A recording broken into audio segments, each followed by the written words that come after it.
Let me describe a life-changing bite.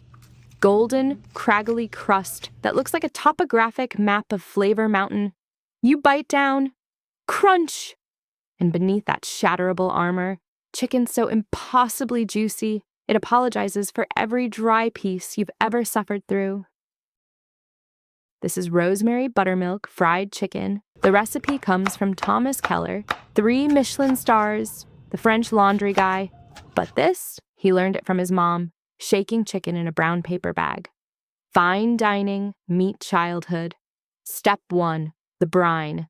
Sweat onion and garlic and oil.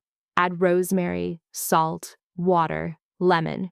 Here's the science. Salt denatures protein, unwinding those tight coils so they trap moisture. The acid tenderizes connective tissue. We're giving chicken a spa treatment. 12 hours later, it's flavored to the bone, cool completely. Submerge chicken overnight. Step 2, the dredge. Remove chicken. Pat desert dry. Wet chicken is the enemy of crispy crust. Now the coating. Flour, smoked paprika, cayenne, and baking powder. Baking powder releases CO2 in hot oil, creating millions of micro pockets. That's the craggly texture. Science you can eat. Set up your station. Flour, buttermilk, flour again, the dry, wet, dry method. First, flour sticks to chicken, shake excess. Buttermilk sticks to first flour.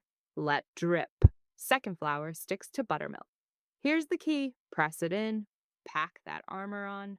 Rest 15 minutes. This lets the coating glue itself to the chicken. No crust slippage. Step 3, the fry. Heat oil to 325, not hotter. Here's the Keller trick. Lower chicken in, count to 2, pull it out. Wait 5 seconds, put it back in. That 2-second shock starts setting the crust, immediately locking in the craggly bits before oil penetrates. Genius. Fry until deep golden. Rest on a rack, never paper towel, which traps steam. Flaky salt while hot. What emerges is rosemary scented, subtly spicy, shatteringly crisp, and impossibly juicy. Thomas Keller's childhood in your kitchen. This is Food Illustrated. As always, enjoy the process of illustration on your plate.